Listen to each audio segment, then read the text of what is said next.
रोकड़ी साहब, इनका मौक़िफ़ भी आ गया, अब इनका मौक़िफ़ पोस्ट सुप्रीम कोर्ट भी आ गया, प्री सुप्रीम कोर्ट भी था। अब मुझे ये समझ में नहीं आ रही कि ये कह रहे हैं कि जी हमने अपना मौक़िफ़ रजिस्टर करा लिया। चलिए ये बात दुरुस्त है कि वो ये कह रहे हैं फील्ड तो लेवल प्लेइंग तो छोड़ दें, फील्ड ही नहीं मिल रही। शोएब शाहीन साहब भी बड़े गिले कर रहे थे, उन्होंने कहा मैं क्वेटा गया, वहाँ मुझे कन्वेंशन में नहीं हिस्सा लेने दिया और वहाँ मुझे ये ऑप्शन दिया कि अरेस्ट हो जाओ या वापस चले जाओ। सवाल ये पैदा होता है कि देखिए इलेक्शन हो बहुत अच्छी बात है और पाकिस्तान आगे जाए क्योंकि इसके अलावा कोई ऑप्शन नहीं है, लेकिन इलेक्शन क्वेश्चनेबल तो ना हो ना। अब क्या इलेक्शन क्वेश्चनेबल हो गया? नहीं, नॉट एट ऑल। हम जरा जाते हैं ना, इन्होंने कहा पंजोसा साहब ने हुकूमतें कुर्बान की, लेट्स गो बैक। इन्होंने हुकूमतें कुर्बान नहीं की, इन्होंने अपनी लेजिटिमेट हुकूमत को खुद ठिक्के दे के घर भेजा और उसके बाद इन्होंने रुसवा किया अपने तमाम लोगों को और उसके बाद they wanted to play with the judicial system of Pakistan. जरा 1.5 साल पीछे चले जाए ना, 1.5-2 साल पीछे, और फिर पाकिस्तान के अंदर जुडिशियल सिस्टम के साथ प्ले करना तो आसान है। देन दे स्टार्ट प्लेइंग, ये खेल था, ये खेल एक शुरू हुआ और वो खेल चलता आया। एंड देन दे वांटेड कि इनकी मर्जी के मुताबिक इंतखाब हो। हुकूमत ने टाइम पूरा किया और फिर सुप्रीम कोर्ट के ऑर्डर के ऊपर इंतखाबात की तारीख आ गई।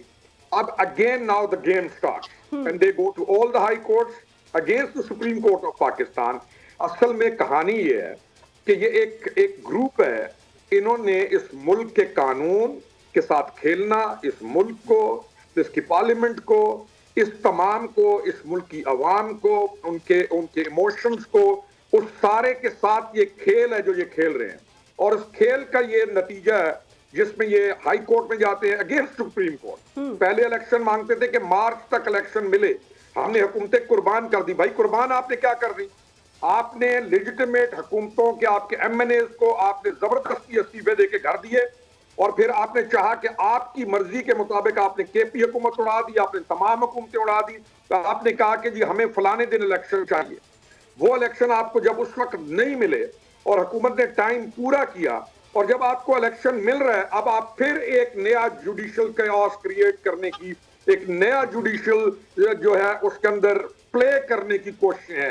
हमें क्या अब तक नहीं समझ आ जानी चाहिए कि एक पॉलिटिकल पार्टी जो कि पॉलिटिशियंस की, पार्लियामेंटेरियंस की पार्टी है, पब्लिक की पार्टी है, वो चली गई है कुछ वकीलों के हाथ में। एंड देन दे वो जैसे वकील, क्योंकि मैं खुद मेरी पूरी फैमिली इस बैकग्राउंड से है, तो फिर वो किताबें खोल के कहानी शुरू होती है और फिर फीस आती है and then they start playing with the country. Unfortunately अब मुल्क के साथ कुछ वकील खेल खेल रहे हैं और ये मुजाहिरा है उस खेल का जो आपने कल देख लिया, परसों देख लिया। And they are still convinced कि we will prolong this chaos. और कहते क्या है कि हमने अपनी ड्यूटी कर दी। आपका पॉलिटिक्स के साथ ताल्लुक क्या है इस ग्रुप ऑफ वकीलों का? इन्होंने उन तमाम पार्लियामेंट